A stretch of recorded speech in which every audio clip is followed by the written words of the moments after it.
that the development was working great for other people, that they weren't benefiting from the uplift. They were getting some of the lower level jobs, they were being cleaning jobs, etc.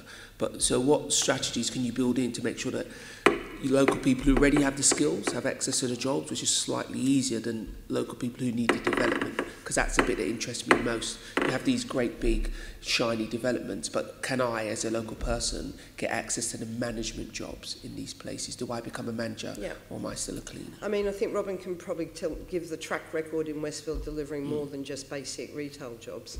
But in terms of Croydon's very different from Stratford, and it's very different from Brent Cross. We've got an existing commercial centre that has a range of types of industry that operate within it already. So for instance, there's one key thing that we're working on at the moment, which is HMRC has recently located their Victoria offices to Croydon as their first regional centre. And we're working really closely around apprenticeships with HMRC. These aren't they haven't moved back office to Croydon. Tax inspectors have moved to Croydon. I think one of them said, you know, the whole world would collapse, but you'd still have tax inspectors. So we've got something that will go into the future. That was a quote from HMRC, actually, when I met with them. But in terms of we've always had engineering jobs, we've always had finance jobs, we've always had nighttime economy type jobs. And in our mind, the retail jobs that are coming are just another one of the suite of types of jobs that local people could get. We're really working with HMRC around those senior level jobs coming in, not just packing shelves in Waitrose, but also ensuring that we have... And when you say, what's interesting about the comments you're making here is that it almost seems like you're saying Croydon works. It was already working, it had an established, ongoing set of industries. How are you working to boost both ends, the new thing coming in this retail development and your current thing? Is there a synergy there? Are you finding ways to grow both? Yeah, there's two main initiatives. One is our jobs brokerage, as I've mentioned, Croydon Works, which is based on the model that was set up in Newham. And the second one is our gateway service, which is our front of house for our residents. So we have a gateway service which works with, we've identified key people that are on our books in terms of residents who have a connection with the council, and we target particular types of residents within the borough to ensure that we target those residents for the types of opportunities that are coming through. What we're finding is a lot of the kind of issues that families are having in terms of being able to survive at the moment, a lot of the issues relate to the fact that one or both parents within a family household are unemployed. So we're targeting families to ensure that we work with people directly through our gateway service, which is linked into Croydon Works, to ensure that we work with them around all elements, whether it's waiting for the universal credit funding to come through, right through to ensuring that we put them through the right kind of pathways to make sure that they can take advantage of the work that's coming through the jobs brokerage. Okay, thank you. Robin, morning Robin. If I could ask you for some comments on the development that you're facing now for Stratford, how are you advancing, how are you using this opportunity for local people? Okay, so we've got Westfield Shopping Centre, of course, in Stratford. So I guess we're about eight years into that project. And a stunning success story. I mean, it was a bit of a gamble, you know. Everyone knew it was going to work for the Olympics, but would people still want to go to those shops after the Olympics? And they're getting 1 million shoppers every week. 1 million every week are going into that Westfield Shopping Centre, which is just a stunning number. And I guess in most geographies, the existing town centre would have suffered as a result of that and would probably have gone into terminal decline. So we've still got the traditional Stratford centre, and that gets around about 500,000 visitors every week. So that actually is one of the benefits of Westfield. You get this amazing throughput of people going through the traditional centre. And of course, that's become the sort of day-to-day shopping centre. So you go there for your day-to-day stuff, go to Sainsbury's and so forth.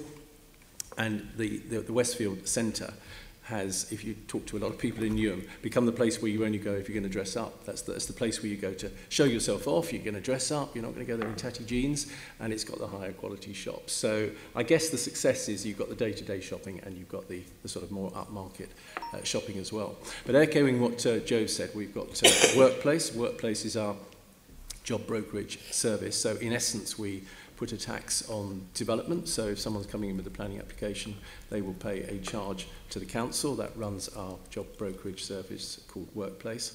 And that's involved in intervening in the market, getting people trained, getting them job ready. And it's been a stunning success. So we've now got 35,000 Newham people into jobs in Newham through that job brokerage service. Two additional, just first and foremost, is this working? You say the traditional high street has survived. It sounds like you're saying it's flourishing.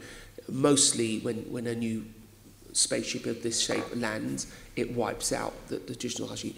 Is yours working because of the physicality of Westfield, good transport links, you have to walk through the traditional to get to the new one, or is it working because of something else that's deliberately been done to try and keep that high street alive?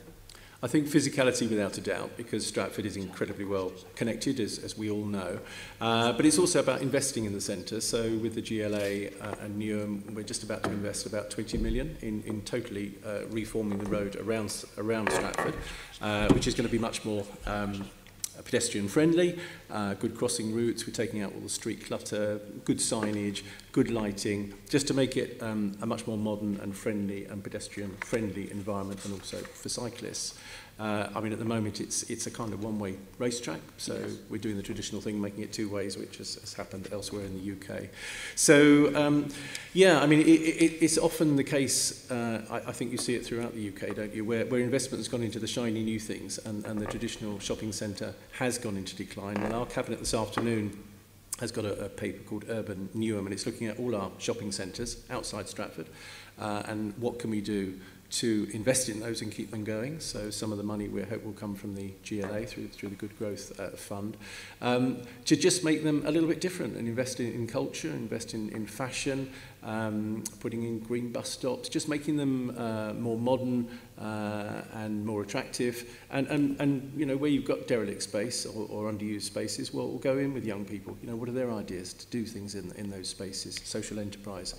We're just about to construct a building right down in the far part of Newham, which is down in North Woolwich by the Woolwich Ferry. I mean, it's a very isolated area, physically isolated, to build some units which will be for social enterprise to create foodstuffs, because there is a lot of demand in Newham. You've got the airport, which has about 3.5 million visitors a year. All the people go in there want to get a coffee and something to eat and drink. We've got Excel Centre, which has about 3.5 million people as well. Well, everyone there is going to eat and drink because they're there for a day or several days. So we're going to create a centre training young people so they can actually create the bread and the foodstuffs, which we can then take, we hope, if it really works, by boat down the docks and deliver it to Excel, deliver it to the hotels, and actually provide something which is useful, and people like that sort of locally sourced product. So if we get the money, we got through the first round, we found out yesterday, through the GLA, and that would be a shining example, I think, of good growth, you know, really working in a local area.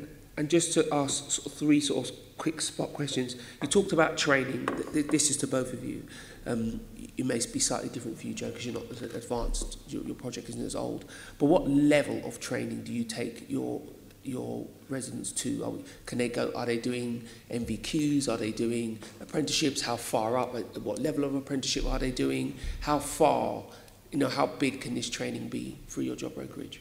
Yeah, well, right the way through. I mean, from NVQs to university courses. We've got the University of East London. So if you take London City Airport, which has all sorts of jobs, you know, from sort of porterage and cleaning right the way up through to management and all the logistics of getting planes in and out. So over half those jobs in the airport are people who live within 3 miles of the airport. So by and large, Newham residents. And we work very closely with big employers like Excel and certainly the airport to make sure that those opportunities are there for local people. Working with the college, working with the university. Yeah, I mean, I think the key for us, I mean, we're the youngest borough. We've got the youngest population of any London borough. And I think in terms of our priorities, our absolute key at this stage is around apprenticeships. I mean, I think apprenticeships in terms of being able to link young people, particularly with businesses now. I mean, the council's just taken on 24 ourselves. We are looking and negotiating with I mean, Westfield retail seems such a long way away at the moment, but in terms of the other major companies like HMRC, like Body Shop, like all of the major finance institutions that are located in Croydon, negotiating apprenticeships with them is absolutely key. I mean, I know anecdotally, I mean, we brought in 24 apprenticeships into the council just a couple of weeks ago, and one of them already is starting to work as a project manager within. I mean, you could just tell this guy is going to be a star.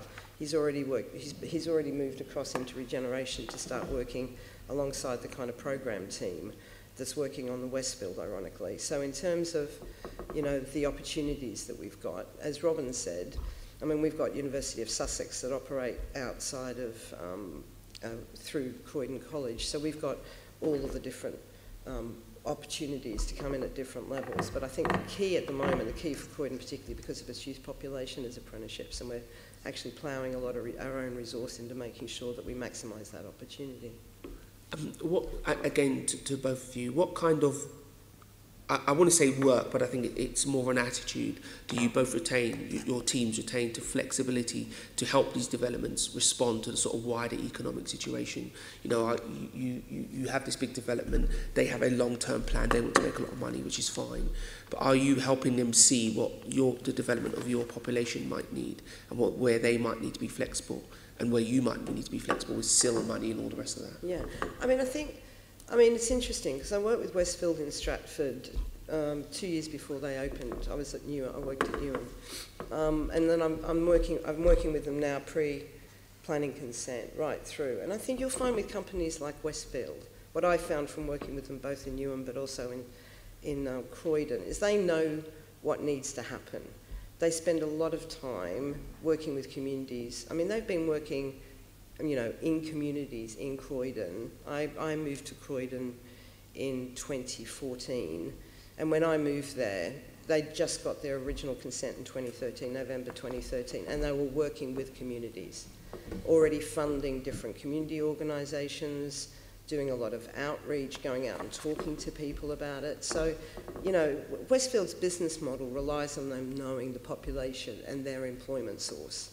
And, you know, in terms of the work that they themselves do, much less us trying to get them to do it, they need to be able to provide a steady labour force into those developments. It's in their interest to do so. So they will work with anybody that can help them to do that, whether it's the council, whether it's the local colleges and universities, or also, you know, in terms of business supply chain.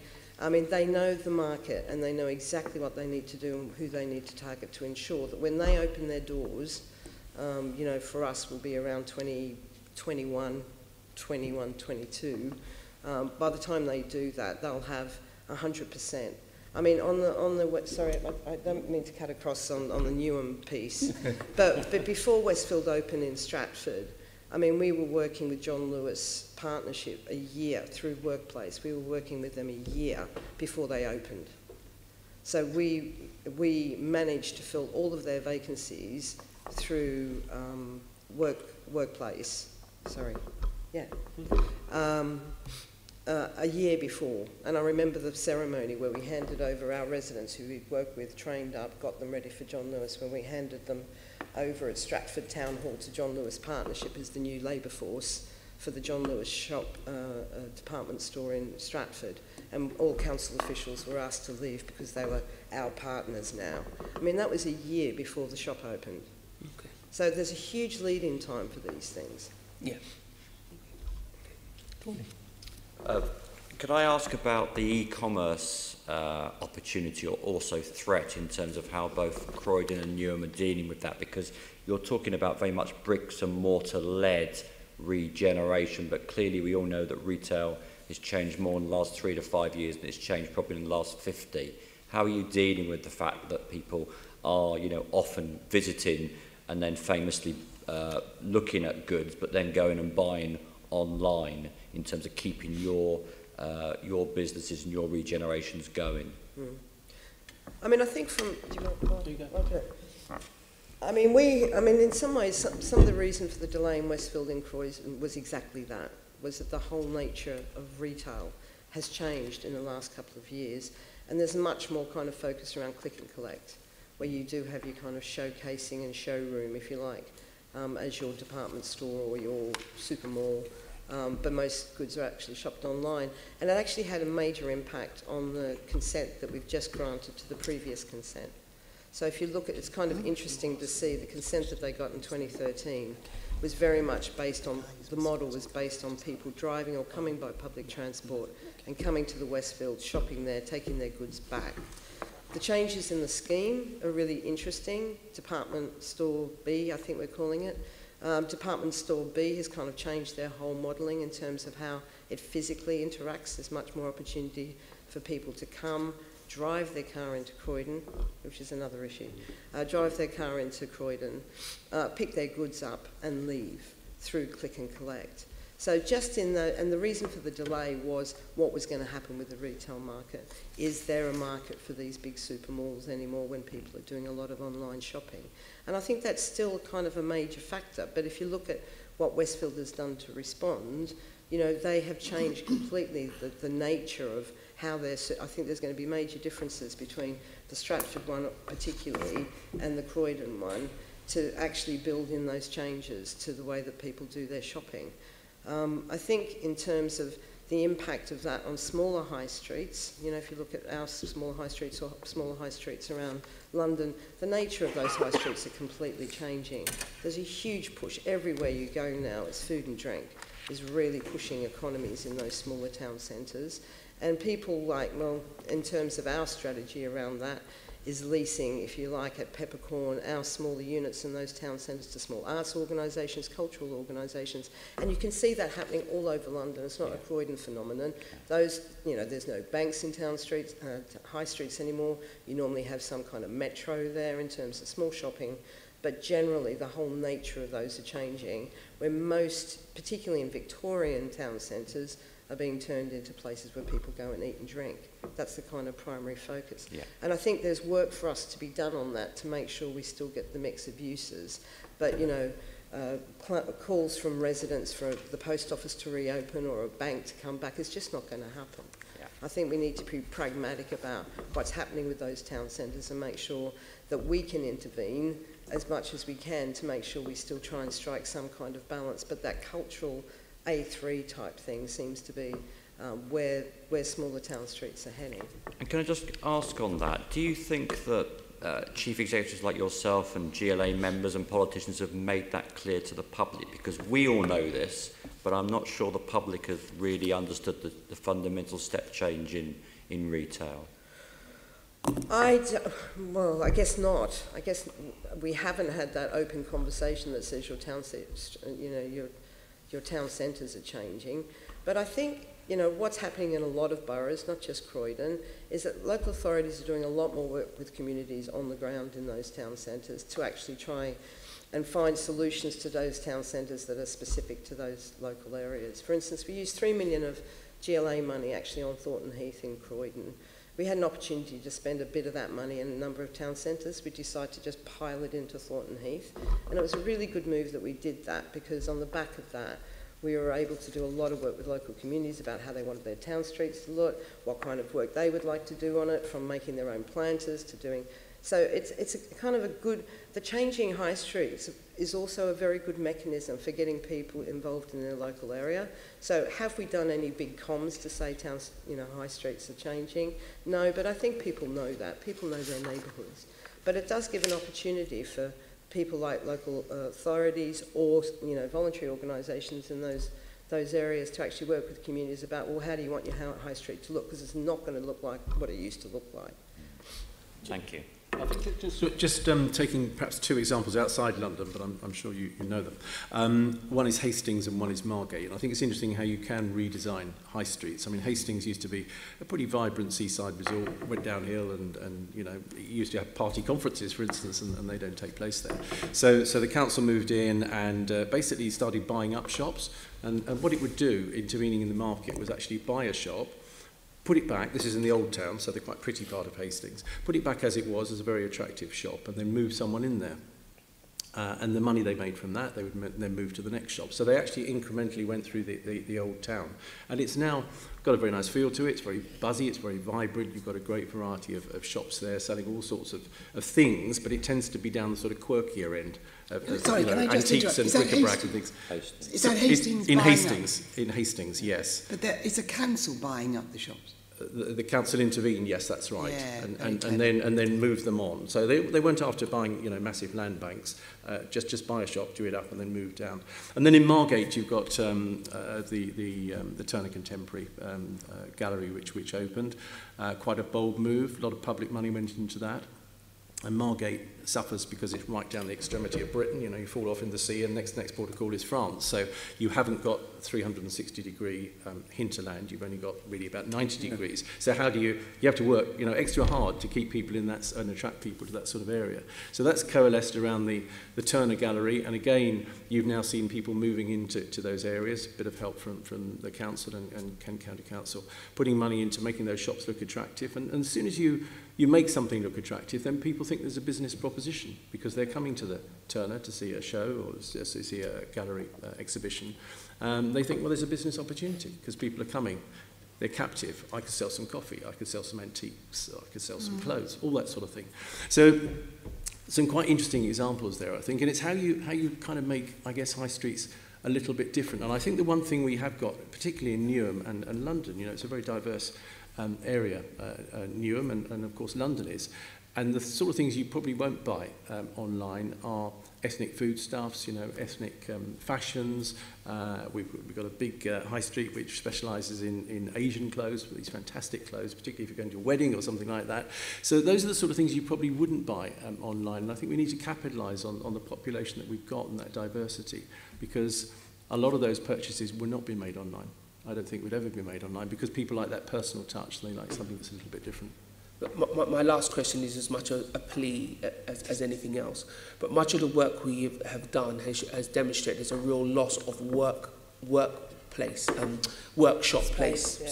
It's just gone. So we're losing all of our artisans and we're just not developing young artists. And I wonder how much of your redevelopment, particularly with the traditional town street, because obviously in Westfield they're not going to provide, a workshop.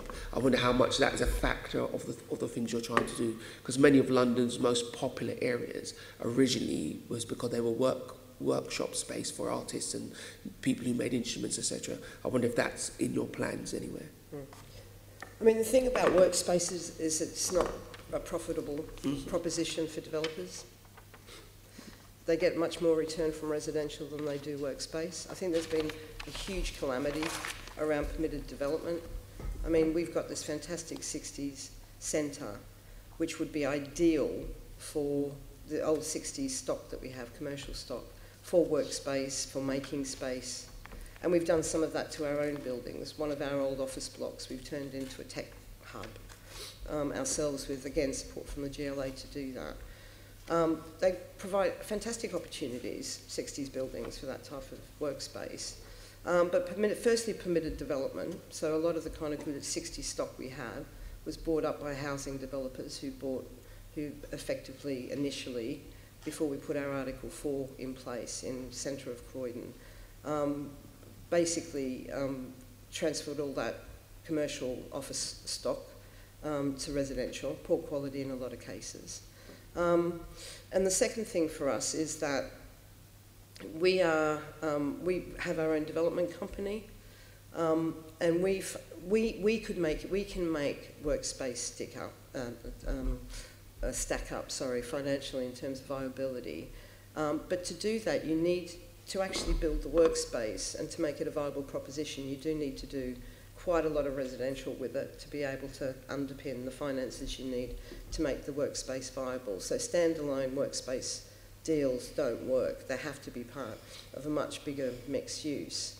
I mean, we haven't stopped our aim of trying to acquire some 60s blocks within Croydon ourselves for that type of use, because we have, I mean, most places in London say this, but we're the only ones where it's true, is that we're the fastest growing tech economy because of we've got a huge kind of network of tech through Croydon Tech City, which isn't a council thing. It's actually been set up by you know, indigenous tech companies who are desperate. We know with our ex-office block, we didn't have any problems whatsoever in letting that space out at not, you know, very competitive rents. And as things are becoming more expensive in Shoreditch, New Cross, Deptford, Peckham, everything is moving south in terms of the need to provide that much more affordable workspace. But you can only do it, we know from our own development company, you can only do it if it's part of a much bigger, if you're developing new workspace, you've got to do it as part of a much bigger mixed use. But your normal, everything is built to rent now in London. You know, we're not getting any developers coming through saying, hey, would you like some workspace? We'd bite their arm off if they were. The only way that we're going to be able to do it is for us to intervene to make sure it happens. You know, the permitted development on industrial, that was a major mistake. So we have small, light industrial areas all over London. That can be just let for housing. Yes, we have a housing shortage, but people need somewhere to work. So, you know, there needs to be a major kind of strategy about what we do about workspace, and that would be something we'd be very keen to work with GLA on. I mean, one area we can look, and we are looking in Newham, is underneath flyovers. So we have the Silvertown flyover, which is kind of around Canning Town. And we've just had a very successful competition working with the GLA to say what could we do with that space. So the winning entry for that, and we'll just get some money together to start that, is to set up a series of workshops in a fairly inhospitable environment. I mean, nothing's happening under that flyover, but we can convert it because it's a great structure. It's got a roof on it because you've got the cars over it. So we just need, in essence, to put some sides on, put some lighting, put some heating, put some landscape, and then we've got some genuine workspace for local people. So I think there is a solution if we can look at those inhospitable parts of the landscape which otherwise would not be used, and they'd never be used for housing or anything like that. So let's see if we can get some workshops in those areas. Thank you, Chair. Nikki. Yes, I want to ask, really, a lot of the terrain has been covered by your very comprehensive responses to the previous questions, but I wanted to ask about some of those town centres outside your big town centres. But I just want to follow on from this last discussion which Sean instigated about workshop space and permitted development rights first. And I just want to ask Joe Croydon, you stopped, I think, you took out an Article 4 on Croydon Town Centre because you saw how much of your office space was going to housing and very substandard small housing. Am I correct? Yeah, that's right. We've lost about 2 million square foot. We've got roughly 9 million square foot of office space originally in the OIPF area, and we lost 2 million of that to permitted development. And when I came into Croydon originally, we pushed for the Article 4 and got the Article 4 direction on within the OAPF area. And does that allow you now? That's why you're talking now about buying up commercial space to turn into workshop space, and you're able to do that because the Article 4 direction's been put in place. That's right. So anything that was in train at the time of the Article 4 direction can be built out, and you can see cranes in Croydon now, which is still delivering permitted development housing. And some of it is very poor quality and very small in terms of space standards. There's, in some developments in Croydon, 14 square metres for a flat, which is tiny, which is probably about the size of this. I know. But so the issue for us was about quality, but also in terms of what was happening to our office stock, because we didn't want Croydon to become a big residential, high-rise residential centre. We wanted it to maintain the economy. Croydon's economy is very, very important to South London and the South Coast. So in terms of our priorities around that, we wanted to stem the tide on that. But we haven't got an Article 4 direction, although we're working on our industrial estate. If you think about Purley Way. Sorry, you're taking out an Article 4 direction on your industrial outside estate? Of the OAPF area in terms of places like Purley Way, which is huge industrial estates, which would be an ideal place to actually put workshops outside of central Croydon. Have you been granted it? No. Do you think you will be? No, we're in the be? process. Not sure. Yeah, it'd be interesting, because that was only introduced in, beginning of October, and I'm really interested to know if the Article 4 direction is going to be granted, because there's such a shortage. Now, to go back, let me just ask the same question, actually first, of Robin and Stratford. Have you taken out an Article 4 direction for Stratford Town Centre? It's a different town centre, isn't it? Yeah, I think we've got an Article 4 on certain buildings, but it's not a sort of a big area. And you're not worried by the fact that some of your commercial office space, light industrial at the back of the town centre, will actually now be converted into residential? Well, I think that is a worry, and employment land per se is a big worry. And I think we have seen in recent months the GLA at least trying to tighten up on that through the London plan and trying to resist the loss of employment land and particularly wharf space on the River Thames and so forth. But yeah, I mean, it's a big issue, isn't it? Because housing is where the money is, and there'll always be a temptation from developers to keep going on that route and go to appeal and all that sort of stuff. So yeah, the London plan coming out and our own local plan coming out in a few weeks' time is absolutely enforcing the need that we need the employment space, because there's no point in having housing, which we desperately need in London, if we haven't got the jobs to go with it. Absolutely. You've got to not only have affordable housing, you've got to have affordable workspace. Absolutely. But I think the light industrial permitted development has only just come in. Yeah. I think I would suggest to Croydon it's really important that you get Alok Sharma down there and actually show him some of this substandard housing. Yeah. I think ministers for London, the housing ministers, really need to understand how the permitted development rights absolutely doesn't work for London. Yeah. Anyway, to move on, you were talking, I want to talk about what happens to those town centres, the smaller ones, and you've covered quite a lot of that. But you talked, when you were talking in Croydon, you were talking about raising money through business rate uplift, was that right? Yeah, that's right. And is that what you would call a tax incremental finance? Yes. Were you taking it for 10 years or so? How were you doing it? Okay, so the business model for Central Croydon it is a tax incremental financing initiative, we were able to negotiate it with CLG and Greg Clark before all the local government finance business rate was finalised in terms of the future of funding of local government. So we're kind of ring-fenced. That whole centre of Croydon, fortuitously, is ring-fenced, so we can capture our own business rate uplift for the purposes of the growth zone. So in a simple way, the council borrows £350 million over a 25-year period. We capture the business rate uplift, and the way that we've captured it is just the assumptions in the business model when we took it to government was based on two major developments. One was Westfield, Hammerson, and the other one was the Stanhope development, which is the big developments all around East Croydon Station, just on because there's quite a lot of business commercial space within the Stanhope development. And the idea was to capture the uplift from those two. So at the moment we have a base business rates that are paid in those sites, more on the Westfield side than the Stanhope. So any of the uplift we use to pay back that loan over a 25-year term. That's how and we can spend that money. We've got a governance board, including the GLA.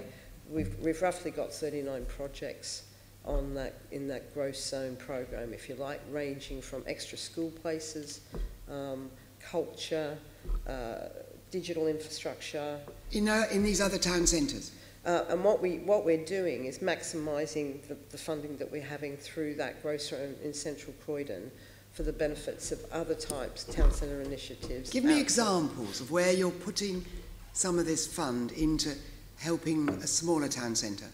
Because you're talking very broadly. We are talking broadly because you're talking culture. Because what does that mean on the ground? Okay, so in terms of we're doing stuff outside of the growth zone in those town centres anyway. So for instance, I don't know whether you know South Norwood Junction, but the kind of key interventions that we look, it's a Victorian town centre, similar to smaller town centres all around London.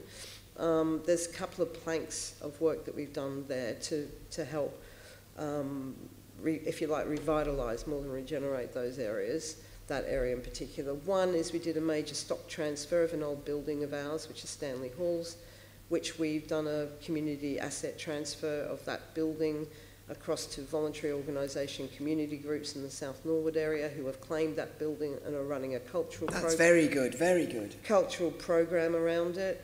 We had a number of empty shops in those areas. We had a competition for local people about who would like to be in those shops at Peppercorn Rent.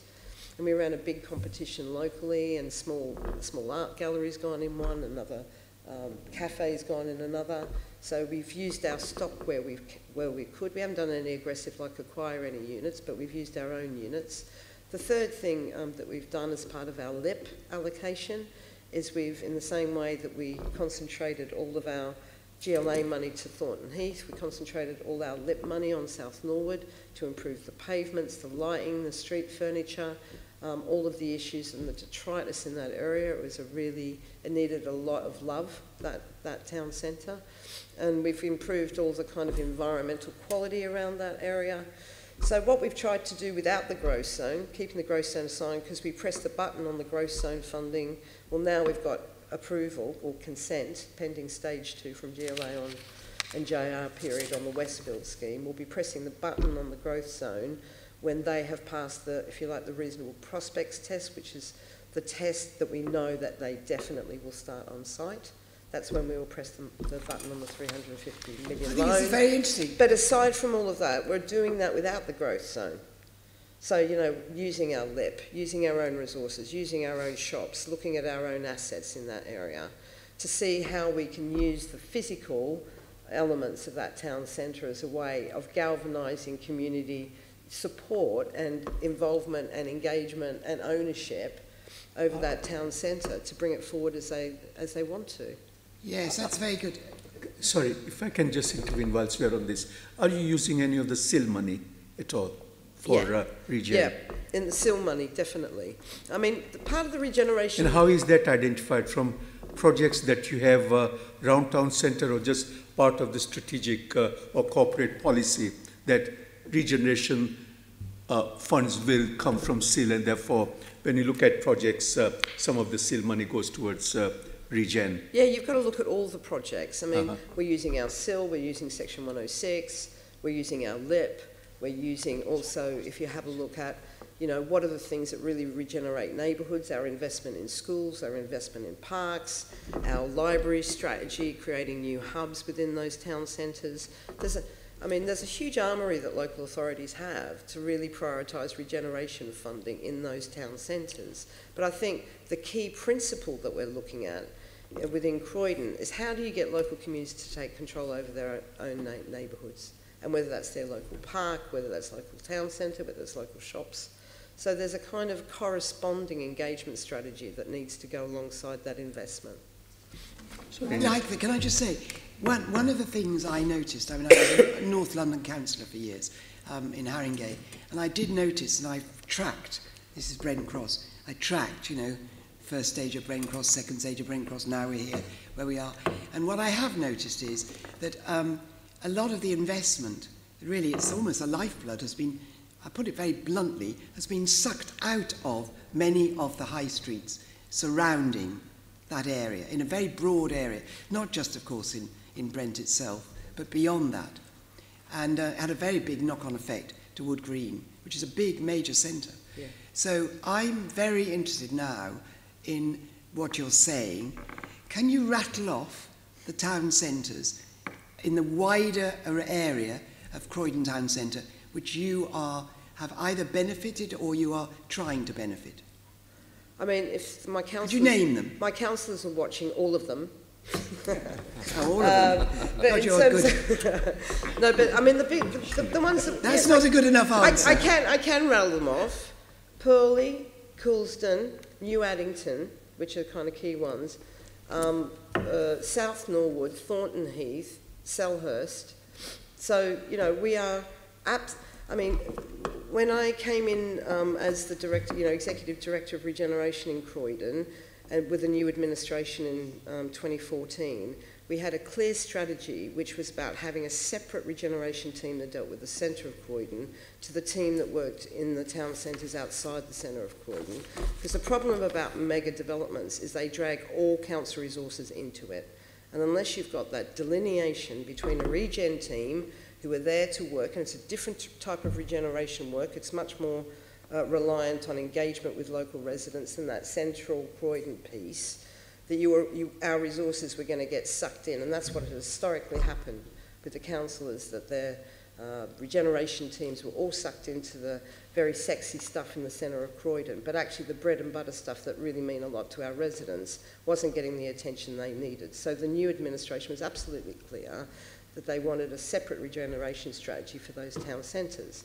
Now, in terms of how I structured the teams around that, you know, if you think about, in my mind, the things that really aid regeneration in town centres and neighbourhoods, what are those things that are very important to local residents? It's their schools, it's their parks, it's their leisure centres, it's their libraries, it's all of that type of infrastructure in those areas, which should be, in improving those things, act as drivers for regeneration and engagement with local people.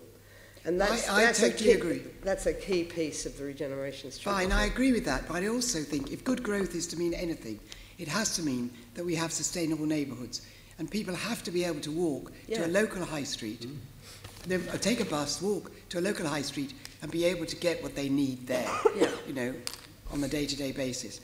And I worry very much about what's happening to our smaller district and neighbourhood centres. Let's go to Newham. Can you counter that for me? So, I mean, as providers of public services, we can intervene in the market, and we're doing that in Canning Town, I think, quite successfully. So we've just opened a new library there, which is quite a bold move. Lots of people closing libraries, so we've just built a brand new one. It's a genuine community space, and we're committed to opening that at 8 o'clock in the morning, and it closes around about 10 or 11 o'clock at night. So we have a whole array of events in there. You've got loads of children going in there on the way home from school, doing homework with banks of computers. We have poetry reading, events for children, events for older people. So using the library as a genuine community space, but running it for the whole day, from 8 in the morning till 10 or 11 o'clock at night. And that is absolutely working. And then I think that's good. It's about having generators of big footfalls, because when you get footfalls, people feel a lot safer. So we're just negotiating with a big restaurant chain, I can't say who it is because it's not announced yet, and a big pub chain, who both cater for a sort of family audience, as it were, with relatively inexpensive food. Because I think one of the key things we found is that we did an analysis of the price of a cup of coffee. It's a simple thing, isn't it? People drink tea and coffee most of the day. And you can still get a cup of coffee and a cup of tea in North Woolwich, down by the ferry, for about £1.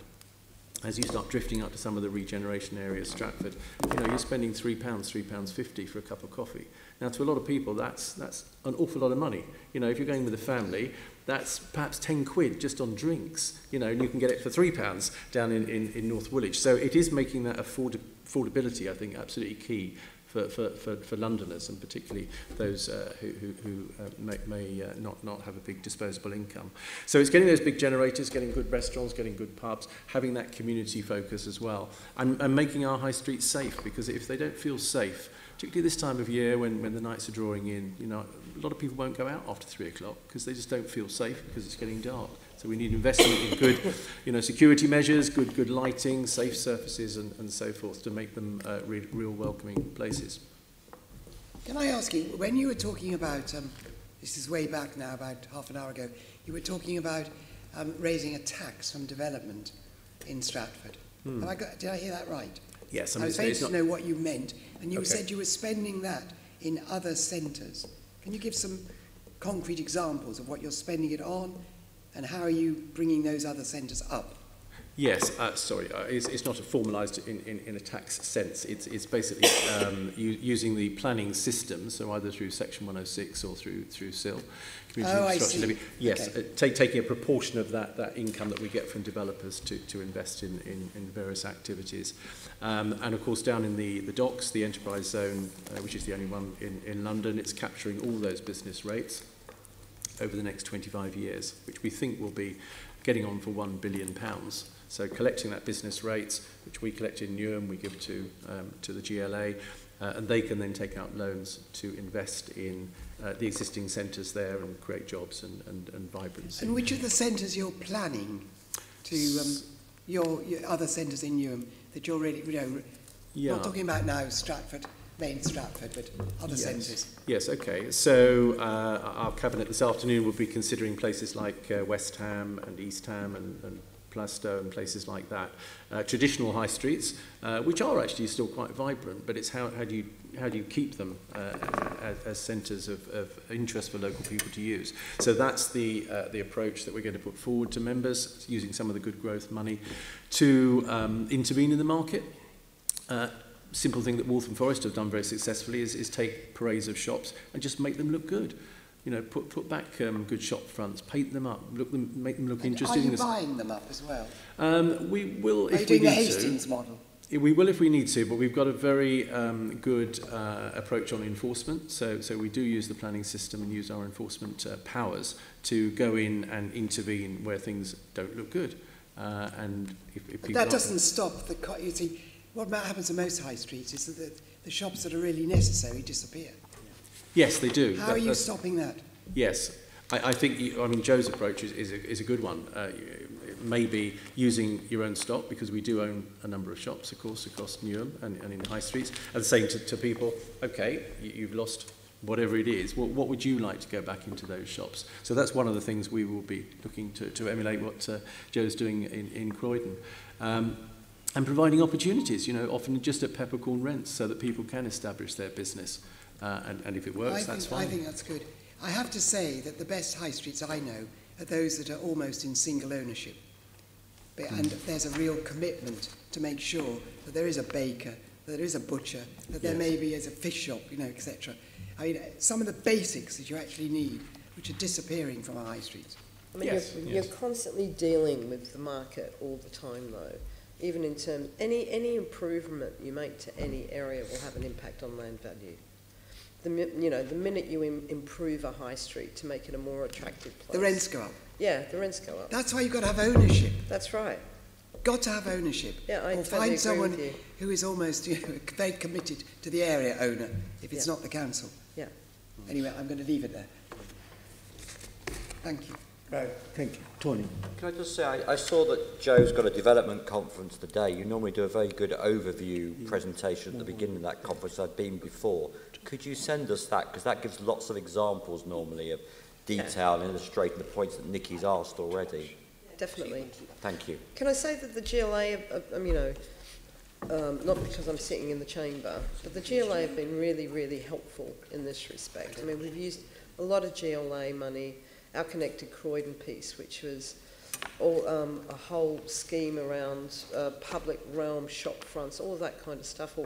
Most of the funding came through the GLA. The work that we're doing in Thornton Heath, money came through the GLA. The money we get through Transport for London, through our LIP. The GLA are playing a very active role, actually, as a funder of these things to assist us to do that. Nikki, I totally agree with your point around acquisition. There's so many great ideas about what we should be acquiring. Do we acquire for workspace? Do we acquire to get the butcher, baker, whatever within a town centre? There's so much, although we have, local authorities are kind of capital-rich, revenue poor on the whole, we can't fund everything. And there needs to be, I think, a bigger strategy than just relying on local authorities to intervene in the market where the market has failed. There needs to be a kind of complete government join-up on that. And what you can do in terms of intervening in the market, we're doing it in Canning Town, is as a part of the planning system, is to make sure that the shop rents are affordable for, not ad infinitum, of course you can't do that, but certainly for the first 3 years, so they're actually fixed as part of a planning agreement, to encourage those pioneers to go into those new shops, and they're very affordable, £3-4 a square foot, that sort of amount. So you can use the planning system, you can intervene in the market, and hopefully that will work and we'll get those shops established, and then hopefully they will flourish. Okay, Louise, before we move on to the other section on Brent Cross, just on what we've heard, both in terms of Croydon and Stratford developments. Do you want to add anything in terms of what you've heard, as well as anything on GLA perspective? Any comments? Well, I guess first of all, I'd say it's very edifying to hear the feedback from Joe and from Robin, but I think you will be aware that the Regen unit in the City Hall is all about running programmes that are dealing with the big issues that are emerging across London, but also quite targeted and quite place-specific in terms of the kind of physical assets that have been discussed, either the 60s town centres or the kind of Victorian smaller district centres that exist across London. But also the communities and the habits and the culture that exist in a local place. So responding to those, rather than thinking we can sit at a desk in City Hall and design a process that meets the needs and is appropriate in every place across London. So it's really, it's a kind of fantastic exchange of skills and knowledge where the local authorities and increasingly a wider range of community groups and third sector and CICs that we work with to address the social needs that are identified locally by local people, by local authorities, by people that know their places. And we can come in and, through funding like the Good Growth Fund, which I think we're going to talk about later, develop and produce a strategy for intervention that works with the grain of the place and works with the excellent work that's already being led locally by the local authorities and local communities. And I think the issues that were raised about permitted development and the expansion of permitted development just recently into industrial areas is something that we're deeply concerned about and have been concerned about for some time. And the work that's emerging, the Emerging London Plan, I think is going to say very interesting things about that and really begin to grapple with the shape of that problem and with some of the opportunities that are emerging. And again, that will be something that we will target and support through the next rounds of funding that we'll be dispersing. Thank you for that. In fact, before we move on to Brent Cross, one last question which I wanted to raise with Robin, and that's you mentioned about on Article 4, you mentioned that you actually went for Article 4 on case-by-case basis in terms of actual for buildings rather than a blanket area Article 4. Were you successful? How many buildings were involved, and were you successful with all of those? I don't know the answer to that question because I've not been at Newham long enough. Joe might actually know because I think Joe may have been there when it was done. Passing that one on to you. Sorry, I can't remember of any Article 4 for individual. I know that when I left that they were looking at selected buildings up in the Stratford area, but it wasn't while I was at Newham. I think it's a very interesting approach because surely you can make a strong case if you have a building which is strategically and in all other terms makes a good case, then you go for it rather than the whole of the area, which sometimes doesn't quite work. If you look at most local authorities in terms of their Article 4 directions, it normally is. There's very few where Article 4 directions for blanket areas have been approved. If you look at somewhere like Islington, for instance, it's pepper potted at all, particularly near the city. Indeed. There are blocks that have been Article 4 directioned, if you like, as opposed to a blanket, kind of city fringe type approach to it. So I think, it's very, very rare. I mean, we were lucky with ours because it's an OAPF area, but also it used to be a commercial area. So we wanted to keep the integrity of that. It was much easier for us to argue on the basis of the nature of the centre that we had, that we could have a blanket one. Thank you. If we can now move on to Brent Cross. We did invite both Barnet Council and developers to sort of participate. Unfortunately, they could not make it, but we will be taking their written evidence with our project. We are pleased to have Paulette having her kind of input as one of the stakeholder groups. Very welcome, Paulette. And Sean, you have questions on Brent Cross. Morning, Paulette. I want to open with this. What has been your experience at the consultation and the engagement? Have you been able to influence the development at all, in your opinion? I'd say I think the word consultation is misused. Okay. I don't think so I've a fair bit of experience in the West Hendon development and the Brent Cross development, and in both cases what has happened is residents have been invited to find out what is about to happen rather than to really have any input into changing what's been proposed. So I don't think it's really adequate consultations that have been happening either in West Hendon or Brent Cross.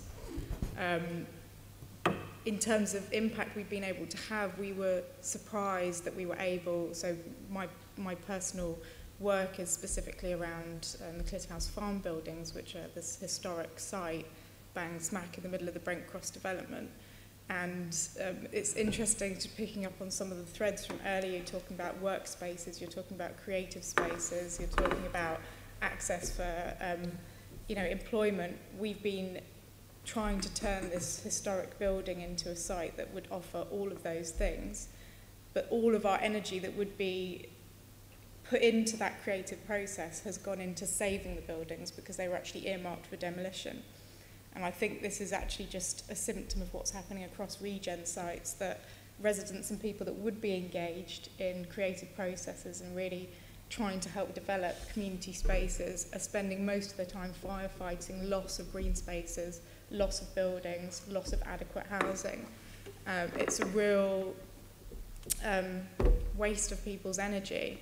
So, and that's through the consultation process. So people have become quite apathetic to consultation, and you get areas where you've got lots of building work happening, like Brent Cross. So we had the Fairview development led to the loss of the Hendon Football Club site, which was loss of public open space. When I moved into the area about 6 years previously, there had been about 2,000 people that had fed into that consultation, and the developers actually sent those individuals letters to say that if it went to court they'd be liable for the costs, and they all withdrew their comments and they didn't get involved any further in the consultation. Flash forward to when I moved in, that went back to consultation because the planning permission on that site had lapsed, and it got about 7 people commenting on it because people know that it's not a consultation. They know that their voices are not going to be listened to. It's pretty much it's a done deal, and I've been to a hell of a lot of council meetings about a lot of different developments in the borough, and I've taken residents along that want to engage in the political process and don't even understand the political process, and I've taken them to council meetings, and they've been really shocked at how predictable a lot of the votes have been, particularly when it comes to turning spaces over to housing, whether it's adequate housing, affordable housing or not.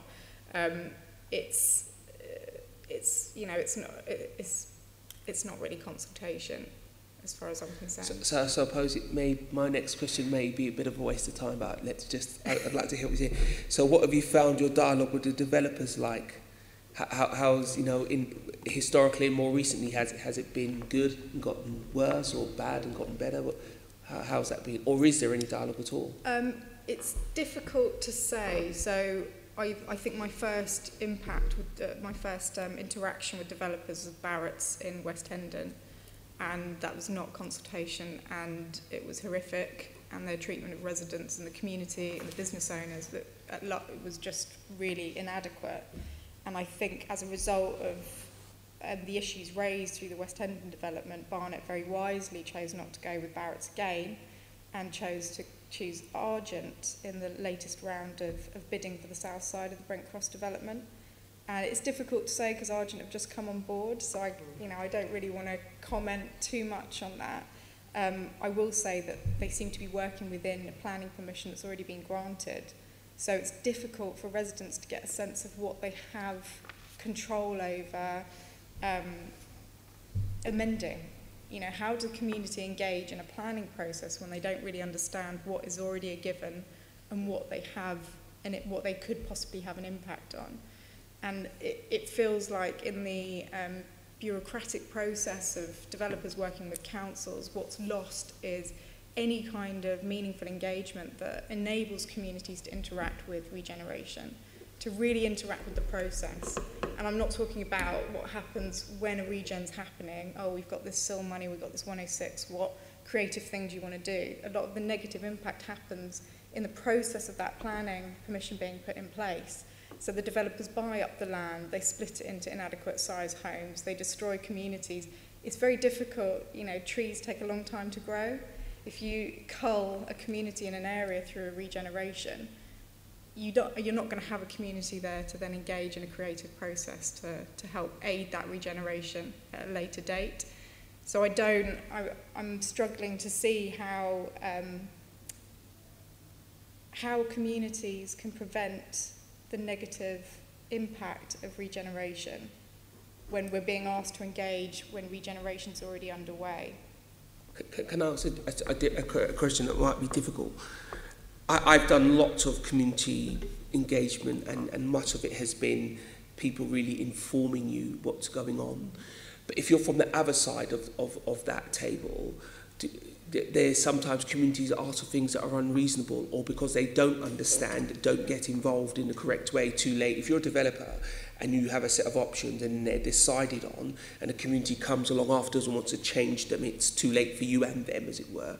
How much do you believe that your community has understood that what's been going on correctly and have asked for realistic things? How much do you believe that people have tried to indicate to them when and how to get involved? Like you've talked about the new developer and an issue there. Have they reached out to say to the community, these are the possible things that could be changed, get involved now, because after said date it'll be a done deal, decisions have been made? Where is the community's level of understanding and appropriate sort of asks? Where is that at? From what I've witnessed in public meetings, I don't think the community are aware of what they can have an impact on. And I think that a lot of time and energy is wasted on behalf of the developers, the council and the community when the community aren't given a better understanding of how regen works.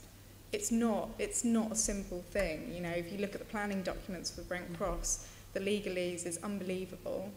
I consider myself quite well read. I'm not high level educated, but I can kind of basically work my way through those planning documents and kind of get an idea of what's going on, but I don't really get it. Do you know what I mean? Yeah. So how do you enable a community to analyse reams and reams of data for a massive planning application like Brent Cross and understand where they can have a say in that development? I don't think there's anything happening that I'm aware of across London where communities are being empowered to understand planning process. And so I'm not putting the blame on the developers because, you know, as someone who works in the community and is trying to set up a community project, we try to engage the community around it every step of the way. It's not an easy thing to do. I know it's not an easy thing to do. But the system, it's a system issue. How do we actually shift the way planning happens so that communities better understand it and can better engage with it? So would you say, I might be projecting here, so knock me back if that's the case, but it seems to me that somebody is not fulfilling their duty of care. Because ultimately the community in the broadest sense encompasses those businesses that are left behind, the development what it is. Somebody's not giving their duty of care properly to allow the resident community to be involved.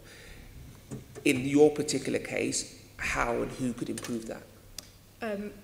It's difficult to say if someone's neglecting their duty of care because it's not clear to me whose duty of care it would be. You know, is it Barnet Council as the landowners? Is it the developers who are coming in and taking on that development for Barnet Council? You know, you've got developer-led schemes, you've got council-led schemes. It's completely different ball games. But whose duty of care is it? So I'm not 100% sure if I could say someone's neglecting their duty of care. I think that there's a clue in there somewhere. Let me see. What would you like to see happening in terms of local infrastructure, such as schools, nurseries, healthcare, green space, whatever? What would you like to see ideal? With what's left, with your current understanding, what flexibility do you think they have to provide, some of the things the community would want? I'd like to see better investment in existing facilities. So I think what happens when spangly new things are created, temporary open spaces, or, you know, the public realm, a lot of money gets spent on the spaces that don't already exist, and therefore money is, as far as I'm concerned, diverted away from places where they really are needed. You know, you've got Maple Down School in the Brent Cross development. It's the only high-level special needs school in the borough. It's losing land at the same time as it's obviously being attacked through austerity, so its funds are massively being restricted. It's providing the most important thing for the kids and the families from that school. Money should have been invested at a much earlier stage, and I'd like to see money being diverted to schools like Mapledown, Claremont, the schools that are affected by the communities that are affected within the region. And the same with public open spaces. We're seeing such a loss of green space that it doesn't matter how developers and the council try and greenwash what's happening. The figures are quite plain to see. There's a big loss of doorstep play for children. And that really, you know, we're fighting the loss of it, but there needs to be investment in what exists, because what we get told when we go to council meetings is, but the land wasn't really, you know, the parks weren't really being used. The parks might not be being used because there's no toilets in the parks, there's not adequate lighting, benches, bins, toilet, you know, dog bins, that kind of investment. So someone said leisure centres, parks and schools, they absolutely need to be invested in. And the shift, we're talking a lot about the marketplace, the shift in how people spend their money and what's going to change on the high streets.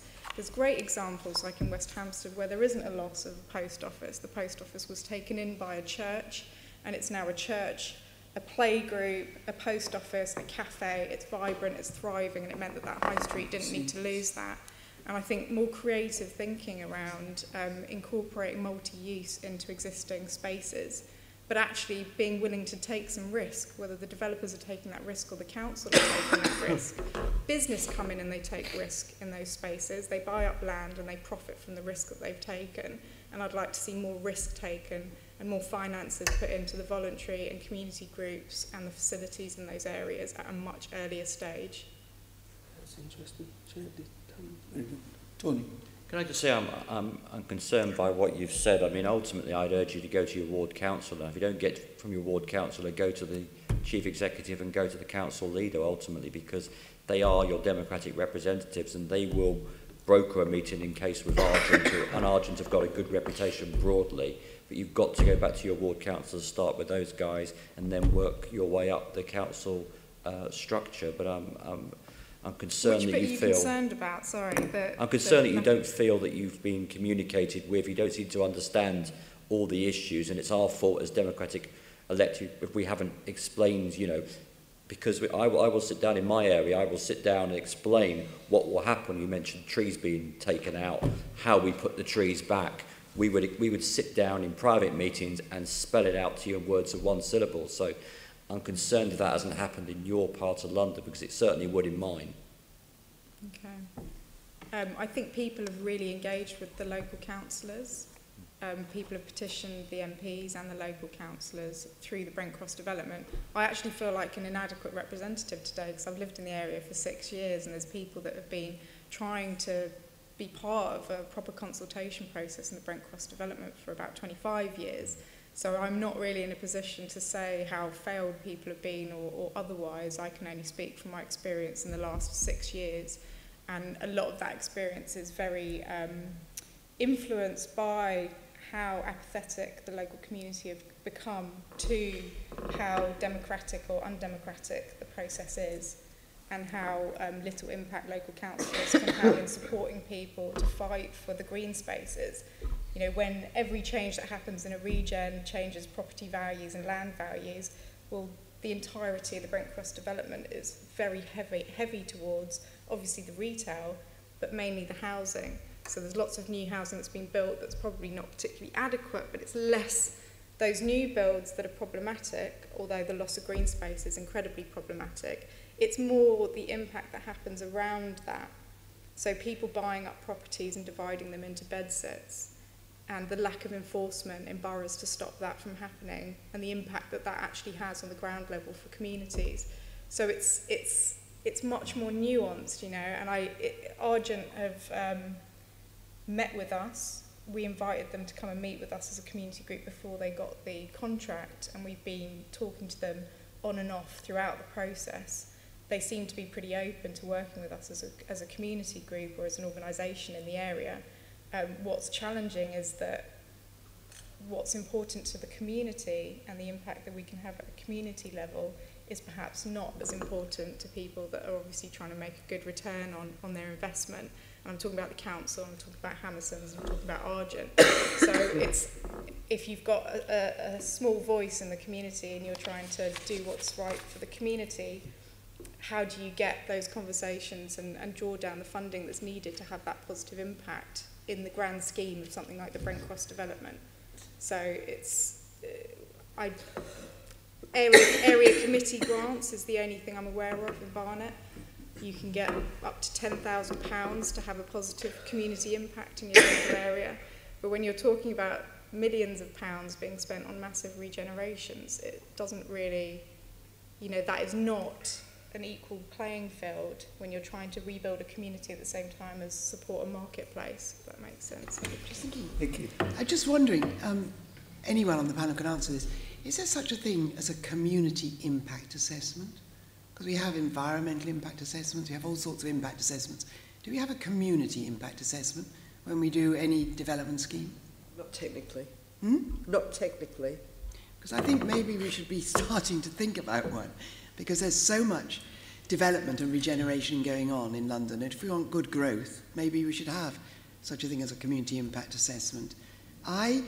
Argent, I was very involved in the King's Cross development, and they ran, the first scheme was thrown out, and there's a lot of objections, and then they ran what's called an Urban Design Action Team, a UDAT, which involved a lot of local people in order to redesign the scheme. And it might be, I don't know, I think Argent are a very good, they've got a good track record, and I think they should really, really involve you at the beginning. The problem about everything we're talking about, and what Sean was talking about, is that people out, the community, the people who are going to be most affected, are brought in far too late. It's when so much has been sewn up and decided, and people have got to be brought in, communities have got to be brought in right at the beginning. And you've got to have the planning for real experience, where people actually see models, bits, moved around. This is what happens to this bit of open space. Maybe it's going to be better there, and so on. But everyone's involved in that exercise. I think we've got to find much better examples of community engagement, certainly than one we're hearing about. Can I go on to my question? Can I just finish by saying, there's one thing though, community engagement, we are couching it in this conversation if it's always entirely good. I just put the word NIMBYs to you. NIMBYs exist. Sometimes if you involve a community, they stop the formation of a new community by saying we won't have any of this change here. And of course, there's lots of competing interests, because this is what interests me the most, because we've all lived in communities in London, we all want something, we all know London has a larger problem around housing and delivering of workshop and industrial space, and there's all those competing issues, and I think what we're trying to do in this committee is learn the lessons to help pass them on. But I'm very interested in what's happening in Brent Cross, because it almost feels like that was one of the earlier developments, and I'm trying to see if we've learnt some of those lessons as to what's going on in Croydon, what went on in Westwood, what went on in Shepherd's Bush, because those developments feel slightly different. And of course, all of London is unique. Every place in London is slightly unique. Where you are, for instance, the road is much more important than it was in the Shepherd's Bush Westfield development. The road network there is the bottom, it's near the M1, but it's not as important as your road network, and that has an impact on all of London. So there's tensions there, isn't there?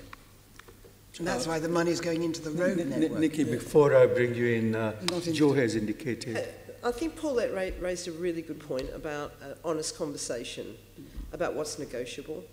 Most developers know, whether it's a large-scale regen scheme in Brent Cross, Elephant and Castle, or in Croydon, what they need to do and what they need to deliver to give them the return that their board will sign off on. Whether it's Argent, you're right, Argent's done some of the best stuff, but they still had a cliff edge at Caledonian Road.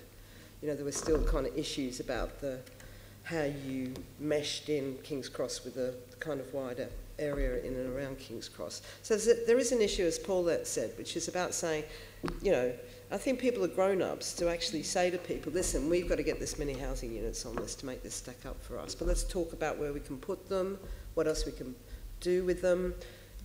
There's a limited in terms of Section 106. SIL is SIL, so that's fine. 278 is 278, that's fine. But the negotiable is around the Section 106, and there's so much competing interest for Section 106, whether it's affordable homes, affordable workspace, whether it's parks, whether it's a new school, whether it's whatever.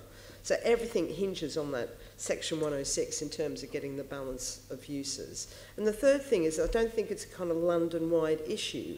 There's an inner London and outer London issue with this. For Argent to make the Brent Cross thing stack up or the Westville thing in Croydon is really different from making the Elephant and Castle stack up because of the land value. So, you know, there's much more pressure on outer London to actually try and get a really good mix of uses on the site and competing interest around Section 106. I'm sure that's the case up in Brent Cross, than it is to make, you know, the land value stack up and a viability stack up in central London. So I think there is a kind of a real issue for outer London about the negotiating position, particularly of local authorities in those areas, because they're really battling not only kind of, you know, profit, which is, you know, the return on investment for developers, but also the issue of very low land values, and that's affected Stratford, it's affected Croydon, it's affecting Ealing, you know, and those kind of areas are really, it's very, very difficult to negotiate it out with that. But that's the conversation the local authorities should be having with local community organisations and residents in their area. So they understand the balance that everybody's trying. It's a big balancing act, regeneration, isn't it? It's about existing, it's about new communities, it's about land values, it's about viability, it's about, you know, making sure people have an interest and are part of that journey of change, which is what we're talking about. We're changing the city. And I think that people need to have those honest conversations with residents about it. I think it's a made, I mean, that's basically what Paulette's saying from what I can hear, is, you know, residents want to have that conversation. I think local authorities should be having that conversation with people. But as you said, Sean, you do get your NIMBYs who will not want any change whatsoever. And it's about trying to balance out all of that to make sure that everyone's part of the conversation, rather than residents being presented with fait accompli on really large-scale developments. I think on the NIMBY, I mean, we've all been in planning and regen far too many years, but if you go to an exhibition, the things which will always come up, you can guarantee, is, yeah, I understand we need houses, and I understand we need jobs, but what about the schools? You know, the schools are too crowded, or I can't get my kids in there. It'll be about health. You know, can't get a doctor's appointment, can't get to the dentist, and it'll be about transport. Those three things absolutely come up every single time. So if you want to get through that NIMBY argument, working with developers, then you need answers to those three things. You know, what will happen to my local kids' school? What will happen to the doctor's surgery? How's the roads actually going to work? And that's really, I think, why people are NIMBYs. You know, it's not about change per se. It's about genuine concerns about those key things, as we were hearing, you know, the issue down in the school in Brent Cross. Yeah, I think that's very wise. And there is now a movement, by the way, the YIMBY movement, which if those things are explained, then you say, yes, in my backyard. So I think we should think on that. I think it's very wise what we've just heard. Nikki, I think my question, you know, has largely been answered. The thing I would ask, sorry, I was going to ask about Croydon and Newham's experience in the light of what we've heard from Brent Cross, but because we started with both of you, we've covered so much of it. The bit I suppose we haven't covered, we just talked about social infrastructure, we talked about jobs and employment, and can I bring in question 11 about the co-creating, whether either Croydon or Newham have actually co-created with communities any aspect of the development? Co-created. I think in the smaller town centres for us, probably more so than the centre of Croydon. So the example that I gave you around South Norwood, which was about really using assets as a kind of means by which to have that engagement with local residents in terms of the future of that place. In terms of the kind of, we haven't had the big kind of major regeneration like other boroughs in terms of having a kind of a long-term conversation with residents about the future of their neighbourhoods, like you would have in Southgate or around the Elephant and Castle or other major developers where you're actually looking at major changes to communities in terms of wholesale regeneration of those places. But I think the finer grain stuff, there's much more opportunities, I think, in Croydon to do that kind of co-creation piece. There's also conversations to be had with, because we had a lot of empty, it's a very kind of unique place, Croydon, because we, you know, it was pretty much empty. You know, a lot of the businesses had moved out. And there's a lot of vacant office space only 4 years ago in terms of, you know, who was our community in the centre of Croydon. And there were a lot of smaller traders which are really pivotal in terms of trying to get the balance, because as much as there's a big Westfield coming, actually there's a lot of people that don't like going to Westfield. You know, there's people that just want to be in a place that feels like a place.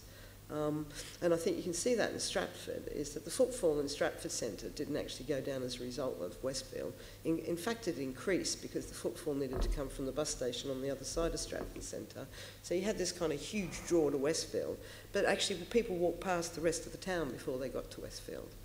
In terms of what, you know, where we're investing, we're working with the smaller businesses about how do we create those different quarters that will now, before Westfield had developed, I guess that's a form of co-creation. How do we invest and work together on, you know, the Surrey Street Market area, South Croydon area, all those things on the main gateways into the big supermall when it comes, West Croydon Station, East Croydon Station. How do we work with businesses, particularly in that area, to make sure we create really lively environments in those quarters so they have a chance of surviving when Westfield actually open? So I think there's things that you can do. I mean, those are probably the closest to a co-creation, I guess.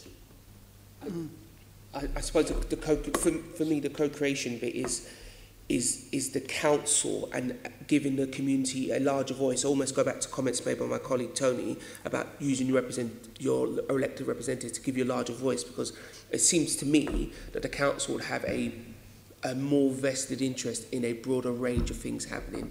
Ultimately, if I run Westfield, I will just do what Westfield needs. But I'm hoping from our investigation and the report we write that and the actions that councils have already taken, that a council says, okay, this is a good thing for us, but we need extra things as well, things that might not be commercially, you know, really, really viable, but are socially, artistically, and just from a living space point of view, very important. And that's almost what we need from council. So when a council looks at the co-creation of a place, a park isn't very rarely commercially viable, but it's always socially powerful, if you see what I mean. And we want to make sure that councils that are making this happen shed that good practice. You made a very interesting comment about providing workshop space by providing enough housing to sort of, you know, wash its face sort of thing.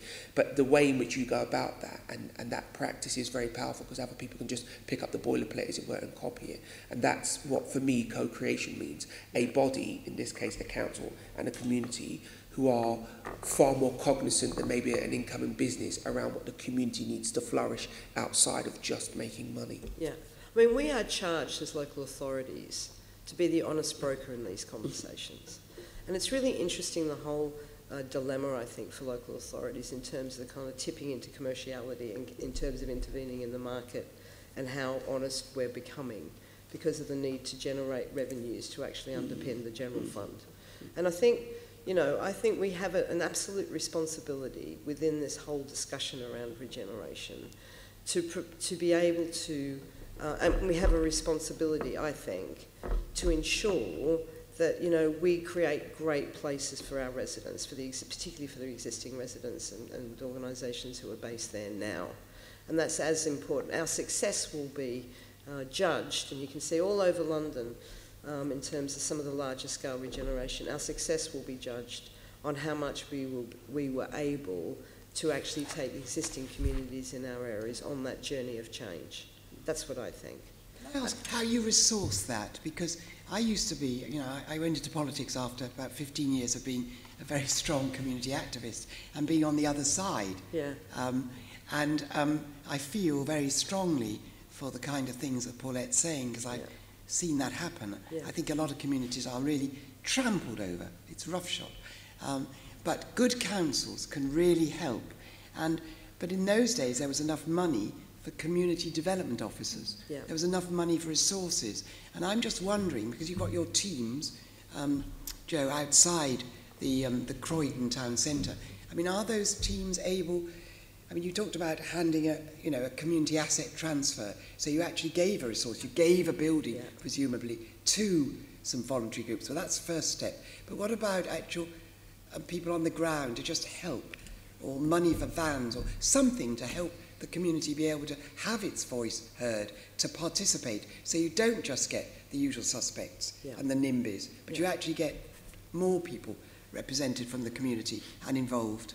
Well, I think that local government is going through mega change at the moment, where 60% of my budget in Croydon is adult social and children's social care, and the amount of money for, if you like, non-statutory services like, if you like, regeneration comes under that banner, or parks or leisure centre. The irony is, as we're becoming squeezed, there is a bigger squeeze on the resources we have to actually intervene where we think we need to try and get a balanced kind of community in terms of what the future of our borough looks like, but also to ensure that we have the capability as an organisation to work with communities, because I think the future really in terms of where we're going is all local authorities are moving to a big prevention and early intervention agenda around their children and adult social care. Part of the prevention for me and the early intervention on health, I know that I'm moving into a big kind of health and social care discussion here, but a lot of that is about building strong communities. And whether that's about working with communities on their local cleanups, right through to giving them assets from the account, transferring assets to them, the future has to be about co-production and working with local communities to take more responsibility for what's happening in their areas and becoming much more resilient as the city changes. So I think we need to kind of keep, I mean, I've got the best regeneration job in London, because I totally get being a chief executive, having come from a regeneration and planning background, the absolute need to join these conversations up. So health and social care isn't over there and placemaking is here. It's all part of the same discussion. We should be looking to see how we use health and social care, particularly the movement to early intervention and prevention, about how we take that prevention agenda and we use it to really try and shore up and actually invest in local communities. Because if you invest in local communities and you get people working together, you get the something like £13,000 it costs for every lonely person who walks into a GP surgery. We're spending a fortune because communities are not connected, and these big regen schemes are just blasting these areas open, and they're not investing on bringing those communities back together again. They may have somewhere to go for a drink and a burger, but they're not actually, the work that Paulette and all of those kinds of organisations all over London are so essential to the health and the well-being of people in communities. So it's it's a much bigger thing. But there's another side to that, because I come from a very poor community, I've worked with lots of them, and when people talk about resilience of a community, you have to be careful that you're not talking about resilience of the professionals who run that community. And to my mind, what provides families with the greatest resilience is employment.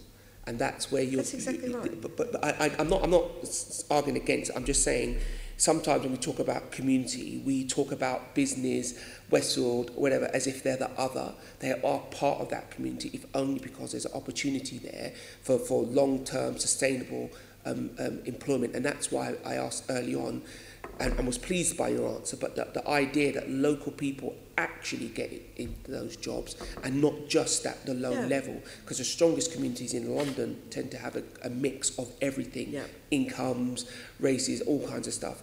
And what's important about the regeneration thing, I think for a long time, regeneration was looked at as buildings, as physical.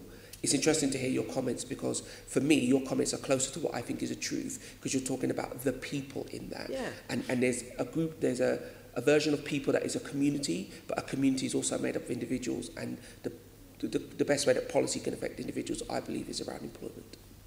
Can I just say that it's important to say that the Clitterhouse Farm project is probably a very good example, and I believe will be an excellent example of collaboration with the developers and the council. So, it's difficult here because I've got two hats on. I'm a resident in the local community that's faced a lot of issues with the regen, but I'm also a co-founder of an organisation that, despite the fact we had to fight to stop the buildings from being demolished in the first place, we've now been given a letter of comfort from the council and developers to say that if we manage to draw down the funds to rebuild this site, that we'll actually be given an asset transfer or a long lease, more specifically. And what we're trying to do is really straddle that, the difficult time the local authority is facing. So it is losing its funds. It couldn't take a building like the farm and invest loads of money into it because it would have just been, it doesn't have the funds to regenerate those types of buildings. So there has to be a collaboration. Communities can draw down those funds. Developers will invest certain amounts, and councils should be invested in protecting those types of buildings, but it has to be a joined up approach. And I completely agree, work is fundamental to the resilience of families and communities. Small businesses are the biggest employers. I don't believe that shopping centres provide the level of employment that high streets used to, or the resilience that came from people being employed in their high streets. So it's really important to distinguish between, you know, work that's done because you're desperate for a job and work that's done because you love what you do, and therefore everyone benefits from the experience of you working, which is what I feel happened on a more conventional high street. I don't want to just be romantic about it. I believe that that's the case, because you would stand in your butchers and you would chat to your neighbours while you're ordering your meat. I think that what's happening with big shopping centres and regenerations that spend money on new things is the loss of investing in the good bits of what came before, really. And I think the council are starting to understand that a bit more, and they're starting to see the value in the history of spaces. I'm talking about Barnet Council here. They're starting to see the value that community groups can play in that early intervention. The possibility of social prescribing. We've got totally overburdened GPs surgeries in the Brent Cross development. And if you have a community group like ours, then all of a sudden that's a massive weight lifted off the local authority. But it's that, once again, it's the joined up approach. The local authority understand that that ticks a lot of boxes for their local plan. How do they get the developer on board to support those enterprises happening in those areas? Hopefully you'll ask me again about 5 years' time and I'll say they're doing it and they've done it really well and they've supported us to do what we're doing. But it's moving in the right direction. I feel the tide has shifted slightly on that front. Louise. And just speaking from a kind of a region perspective, sitting in City Hall and working across the city, my experience over the last 5 years working at the GLA is that on certain occasions the stars align, and there are these beautiful alignments where, so for example, down in Peckham there was a kind of a standstill moment on redevelopment outside of the train station down there. It was when the community got together and moved from a kind of a over our dead bodies situation to we want to actually sit down with you and co-design, that so that we're able to kind of step back, rethink, and the plans that are coming forward now, I think, do take account of that much more kind of fine-grained, granular understanding of what a place is and what a place wants to be, and kind of balancing the two of those. And there are also some examples up in places like in Brent, in South Kilburn, there is a collaboration happening there between a much-loved community asset in the Granville House, I think it's called, and the existing community users, understanding again that, you know, we're all living within a context where we have to change and innovate in order to be able to continue to deliver the kind of services and meet the needs of local communities. And what you see there is, over a series of well, probably over the last kind of 2 or 3 years, a scaling up in the kind of a skilling up of that community group in order to potentially be able to lead the transformation of that building, which is currently owned by the local authority. And I think there is something for, if I can characterise it as us, the kind of officers, the people working in this, who it is our professional life, and we very quickly slip into, well, I certainly quickly slip into 3-letter acronyms and kind of course this is this and that is that. That idea that we do have to rethink the systems of how we engage and how we break down these incredibly complex and large-scale regeneration and change processes, essentially, so that they do become more permeable. There is that ability to have that conversation and to take on board the kind of knowledge and experience and expertise of the local community. I don't think we're there yet, but it is something that we are growing through things like the Good Growth Fund and the range of people that we try to engage with. So always working with the kind of local stewards, but expanding that and growing that so we can work with the kind of communities and businesses that are socially engaged in particular areas. Thank you. I'm a bit mindful of time, so I want to swiftly move on to the next key section, which is on GLA. But David Byrne, he was invited and he's not been able to join the panel discussion today on Brent Cross. We will be inviting him to submit to us his written evidence. Equally, like I said before, we are in the process of inviting Barnet and Brent councils to put in their written evidence, any submissions that they would want to make on the subject matter.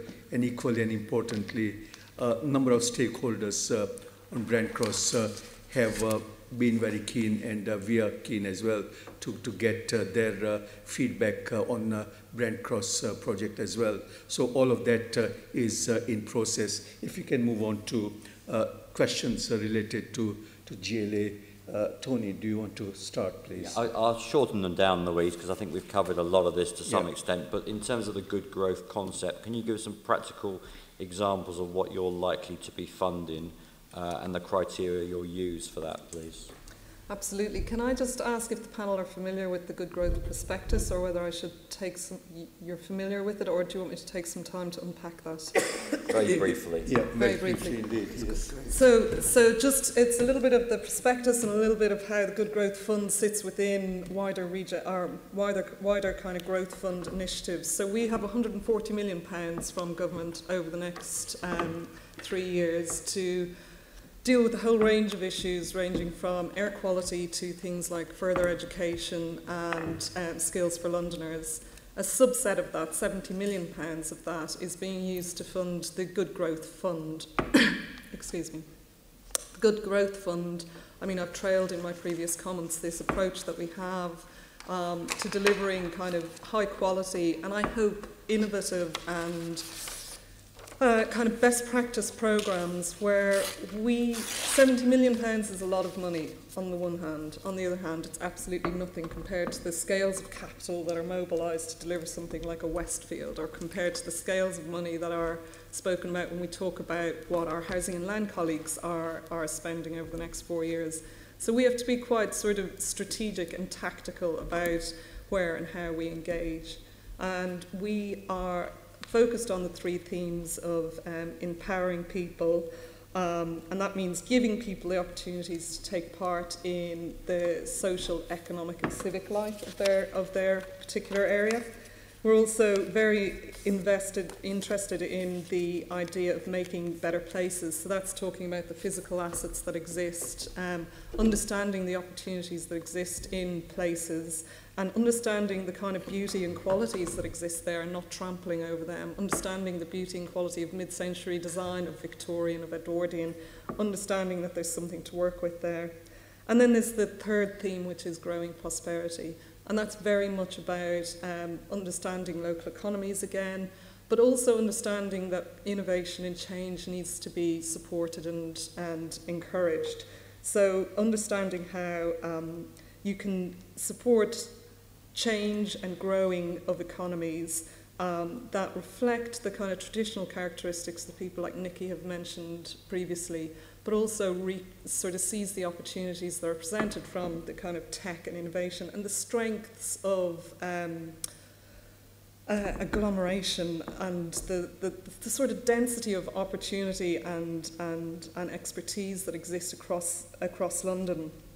So that ranges from things like fashion in the northeast area, understanding that sector and understanding intelligently how you support that sector to kind of grow, to change, to become more of a productive part of our economy. There are a series of 8 actions that were set out in the prospectus. There are things like back small business, They're things like creating opportunities for communities to come together with local authorities and co-define how change should happen. We had a deadline for submissions, which was the 4th of September, and we received 205 submissions with from a range of applicants, quite a significant growth. Well, first of all, in the number, we normally get about 70 to 80 applications, so 205 is a significant oversubscription. Could I ask, could you map that out on a map of London, just with some dots? I'd be interested to see what the kind of geographic spread of those is. Absolutely, we've been very mindful of that, the geography, but also the actions and the interventions that are being identified, and who's proposing those, who's kind of championing. They're not all Croydon and Newham, are they? There's a lot. They're very enterprising councils, and and we have been. Okay, so we had the 205 applications. They were seeking £270 million support. We've got 70 million across the programme. Yeah. We've got 22 million plus 5 million ESF to play with this round. So that's a massive oversubscription. What's interesting at this EO expressions of interest stage is that there was almost £900 million in total was the value that applicants were saying they were bringing together, which demonstrates a significant multiplier effect. We were seeking 50% funding. One of the steps that we've taken in terms of structuring this process to break it down and to make it more porous is that we have this expression of interest stage.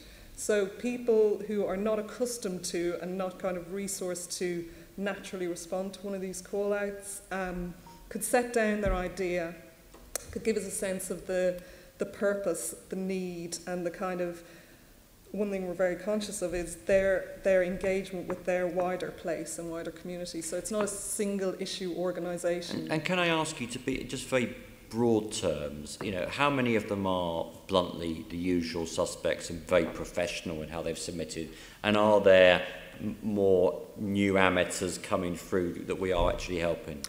I'd say, I don't have that exact figure, but I'd say proportionately we've got about, across the 205 applications, we've got a significantly larger representation of businesses, of communities, and of things like housing associations. Sometimes it's difficult to absolutely categorise what they are, because it might be, that one organisation is doing it because they're incorporated and they can represent. It would be nice to know if they're are they bluntly mainly G15 and the usual suspects, or are there new, smaller, groups like Paulette? Yes, absolutely. There is a significant growth, and we've got a kind of a mapping across of the actions, the applicants, and the geographies. So that's something we can share. So community groups can apply.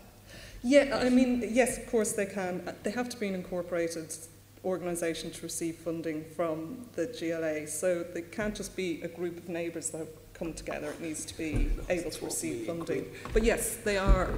And the breaking down of it into a two-stage process so that we have this expression of interest was very much to lower the threshold and to enable a wider range of organisations to mobilise and respond to this. Last Monday, so on the 13th, we sent out letters to all of those 205 applicants telling them whether they had been invited to submit a detailed application. There's 51 organisations have been invited to submit a detailed application. Sorry, and can I just ask, are you confident that the majority, all of those can actually have the skill sets to do this, or are you fearful that the more amateur, that's the wrong word, but the community-led ones are going to need some help, and can you give them any help?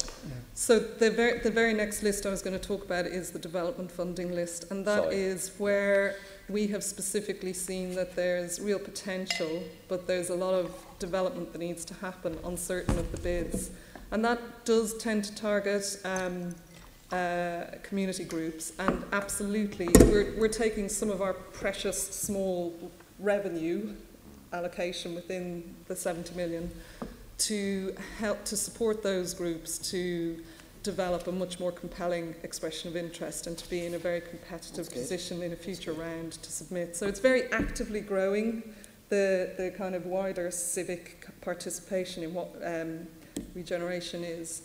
On the 51 applicants that have been invited to submit detailed applications, the deadline for those applications are the 5th of January. And the process is still competitive, but again, very much mindful of the resource implications for proportionally smaller organisations. So can I make a plea as somebody who used to do this on the other side for a living, that organisations really get frustrated with those kind of 5th of January dates, because it means you're basically saying to all those poor guys and girls, work Christmas. So could we consider maybe extending in a week or two? We've had our programme. The two things have impacted our programme this year, and one's going to be no surprise to you, was the snap election. It took 2 months out of our programme. So that was one thing. Sure. The 205 applications and the need to, do a proper assessment and understand and give them the time that was required to do justice to the effort that people had invested in getting those expressions of interest, meant that it kicked us out by a further 2 weeks. So that's 2 weeks, 2 months and 2 weeks that we lost within the programme. Sure, but you're almost making these poor community groups sort of, it's not their fault Mrs May called an election. No, it's not their fault, but it's an implication, and given the way that the money is, we're under time constraints Sure. as well. I completely take your point, is what I should say to that response. And I'll try to address how we are supporting people to get things done before Christmas. It's still a competitive process, but it's a 50-50 chance, essentially. We've over-programmed within the current list. We've got 27 million, that's 5 million from ESF, 22 from the growth deal. We, as a team, our officers are offering every single one of those applicants 2 meetings where we'll sit down with them and take them through and support them. So some of the community groups, absolutely, we don't need to, Sure. There are a lot of very well-equipped and very kind of development-ready community groups out there. We will sit with them. They will get the same support as any of our colleagues in the boroughs or from any other sector. And that will happen between last Monday and, before Christmas, so that we know at that point they've got a very reasonable draft application ready. And what I'm saying to all of the organisations that I work with is that I would be aiming to have it all done by the 15th of December and then be seeking signatures from then on.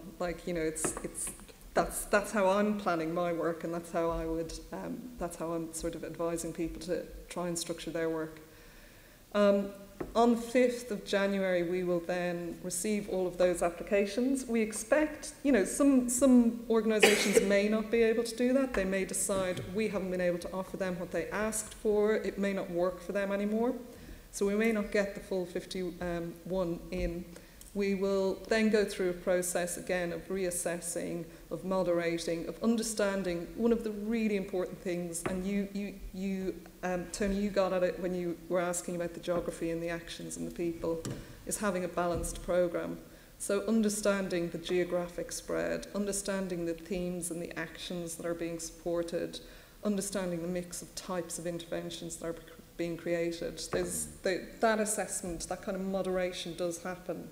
And we're conscious that this is a programme that, again, addresses the stop-start issue of, or nature of funding that I know is difficult for partners to respond to. And it's trying to have a longer-term, 3 or 4 year kind of sense of the shape of projects that are coming forward.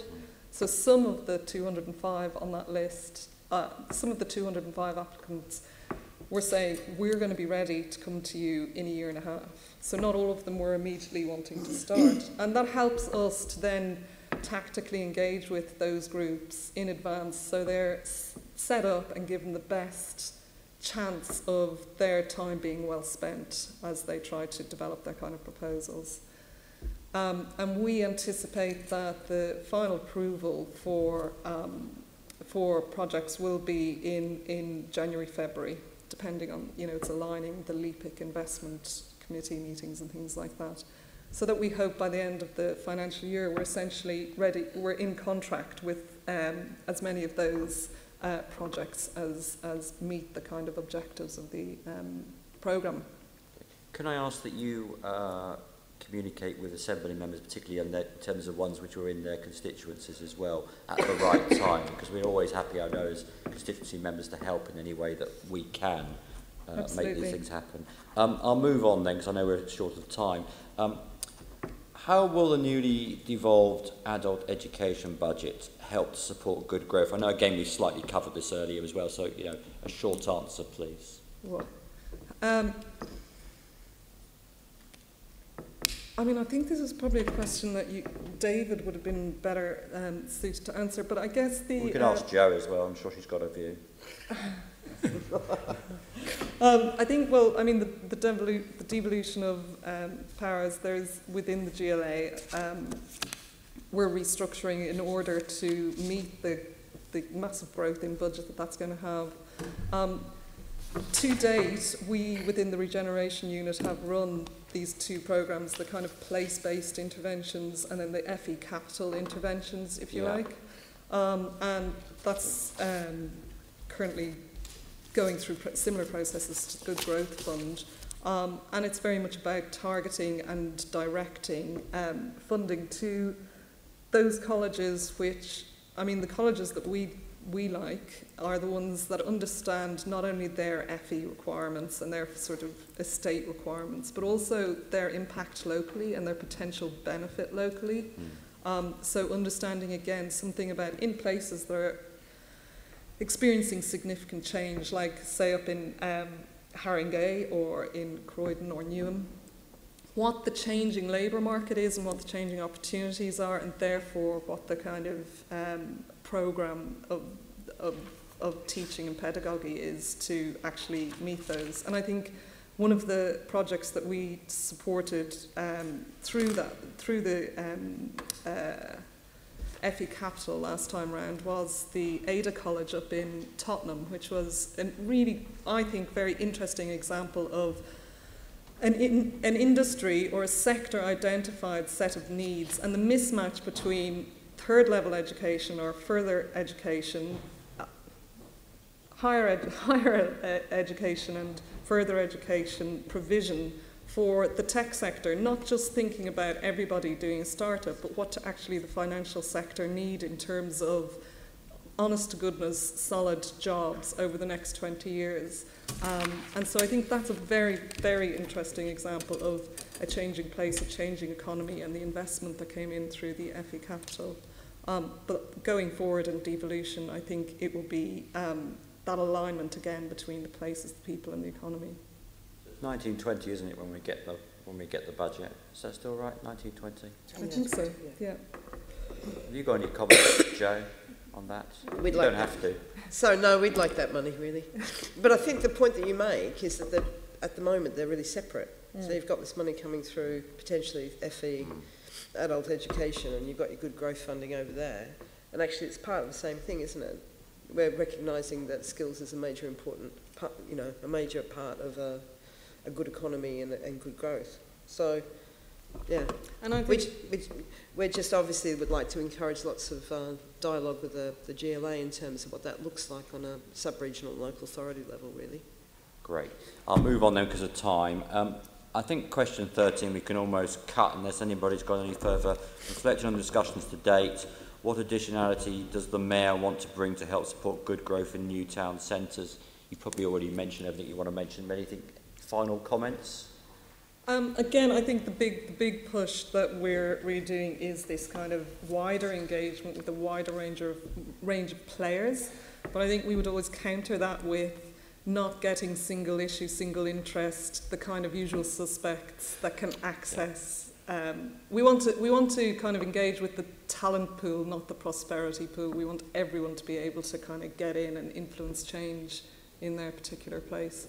Great, thank you, Chair. Thank you. At this juncture, I'm pleased to welcome pupils from Christchurch Primary School in Ilford. You're very welcome. Hi. Hi. We are discussing today on this Regeneration Committee shopping centres in London, both small ones like where you live, or the big ones like Westfield Centre in Stratford, in Shepherd's Bush, and so on. So we are just with our expert guests who are part of discussion. We are talking about, what those shopping centres are like now and what is the future. So very welcome to our committee meeting. Right. Find out how many. It'd be interesting to find out how many of the children from Ilford have been to the Westfield in Stratford. Have you been to Westfield in Stratford? There you go. We like that. There you go. Do you like? Did you like it? Do you like it? Exactly. How many of you like it? Oh look! Interesting. What about little shops and streets? High streets. Your local little town centres. What do you think about them? Do you like them? Good. Okay. Fine. We had a quick unscientific poll, but there we go, from a very important generation that we are indeed talking about as well. Final, but last of brief question to the members of panel. Would any of the guests like to comment on the role the mayor can play in regeneration, support, enhance, etc., on issues like his planning powers? Of course, we have a New London plan coming through, setting his transport strategy, as well as anything on SPGs. You want to start with Robbie? Well, I think finance is one of them, because, as Joe was saying, most councils are spending 60-70% of their budget on social care, and it's probably about 8%, it is in Newham, on regeneration and planning, so it's a relatively small proportion. So the funding opportunities and the numbers applying for those funding opportunities is very important, and borough of culture and everything around that. So there's a great interest in it. Finance will always be a problem, and it's looking for innovative ways to fund what we want to do. We're perhaps fortunate in Newham that we have got an agreement between the two mayors to parcel up all the business rates over the next 25 years. So at least we've got a way of investing in infrastructure in our high streets in that particular area. But of course, that still leaves 85% of Newham which isn't covered by that formula. So, absolutely, keeping our eye on that, I think. And it's maybe looking for innovative ways. I was in Hamburg a few weeks ago in Germany, and so some of the blocks of housing that they're building there, particularly for young people who can't afford rents in cities. So they've got a social model there which is linking regeneration with social care. So if you're a young person, they will give you a flat free of charge, but you have to sign a contract saying that you will look after an elderly person as part of that contract. So free accommodation, but you have to say that you will give a certain number of hours per week, just going to have a meal with them, maybe taking them down to the care centre, maybe taking them to the library, whatever it is, just befriending them, and that's the deal, that's the contract. Similar arrangement with the disabled community. So again, the German authorities will give you a free flat as long as you will sign a contract that you will give a certain number of hours per week to look after and help that disabled person get around and maybe go to football matches, do all the things that people want to do in their lives.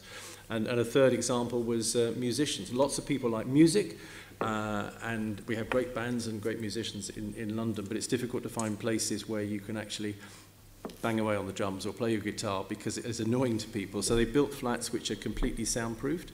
They'll again let you go into those as part of their investment in culture, but the deal is that you can go in at a subsidised rate, but you have to give something back to the community. So you had to help with lessons for young people learning music and instruments, and you also have to give a certain number of concerts. So that kind of interface, I think, between particularly social care and society and regeneration, I think is a really interesting way forward, and it's not something that we've really looked at in a big way in the UK or London. It's perhaps something that we should be doing, because we all know that the social care bills will just go on inexorably through the roof. So anything we can do, and the way the Germans do it in Hamburg is they've actually done an analysis, and it actually saves them money on their social care bills, because they would have had to invest in social care workers going out to help disabled people, or the elderly in this case. They can actually reduce their costs by having the free accommodation for young people, which I think is just a brilliant model. Perhaps something we should look at. I mean, I think probably under this mayor more than any other mayor, there seems to be much better alignment between something like the London plan and what's happening on the ground in boroughs. So in terms of the kind of main planks of the New London Plan, really reinforces the work that we need to do at a local level. So I think that's a really good thing. I think in terms of, to pick up on the finance point and the devolution point, I think, as I said before, that kind of relationship with the mayor in terms of powers, particularly around health and social care, I think is going to be a really major factor in terms of how the mayor actually works with local authorities around that piece, and how we use it as a, it sounds like they're doing it in Hamburg already, how they kind of using it as a way of seeing health and social care as a really important part of regeneration, I think is a really important link to make. I think the work that the mayor's doing around nighttime economy is really essential, but as I've said in a number of places, I think when the night tube was announced, it was announced by the mayor as a way of getting people from outer London into central London as quickly as possible throughout the night. Well, we think that the transport links run two ways, and we should be creating a city where things are actually happening closer to where people live, and that the importance of outer London. I do feel, I've worked in central London, I've worked in outer London. I do think there's a huge outer London agenda which is not really being picked up. The points that I made previously around land value, making things stack up, viability, but also the importance of creating centres with their own integrity in outer London, which provide a different type of offer for residents, instead of them having to schlep into the West End every time they want to have a night out.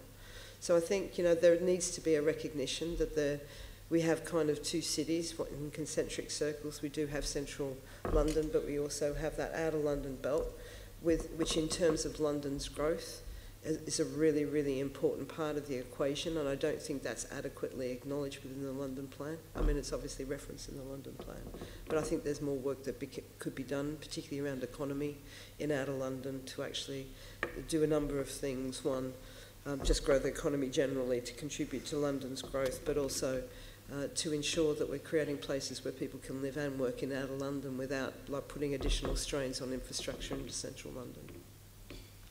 Can I ask, do you think we should have another Outer London Commission? Well, as long as this one concludes this time. Mm-hmm. As long as it concludes this time. I mean, we participated in the Outer London Commission, and there was some good stuff that came out of that Outer London Commission. You can see some of it went into the London Plan, but I don't think there's enough discussion about it. I think whether we call it the Outer London Commission or another thing about, Outer London economy or whatever, I think it needs to be much more targeted in terms of, how people see Outer London. So the economy question for me is huge, absolutely huge, about how you grow economy outside of central London is a really, which picks up on your point about workspace, business growth, retail growth, so that you do create, that concentric ring of major centres around London to take the pressure out of central London. I think it's an area that we could debate further, definitely. Paulette, would you want to comment on how Mayor, for example, can help the residents, local communities in their participation, and anything else that you want to comment upon, please? I think capacity building. So we absolutely welcome funds like the Good Growth Fund. There needs to be more attention put into how you bridge the gap between local authorities losing budgets to support people in communities and communities stepping into their power and taking on that role. How do we how the mayor can support that bridge, really? Okay.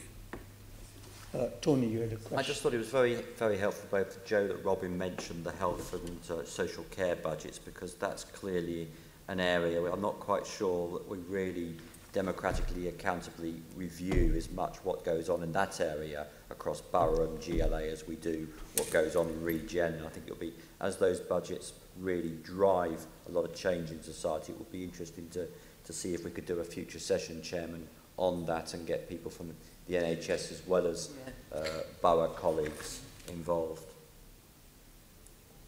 Just one final question from me, particularly to both Joe and Robin.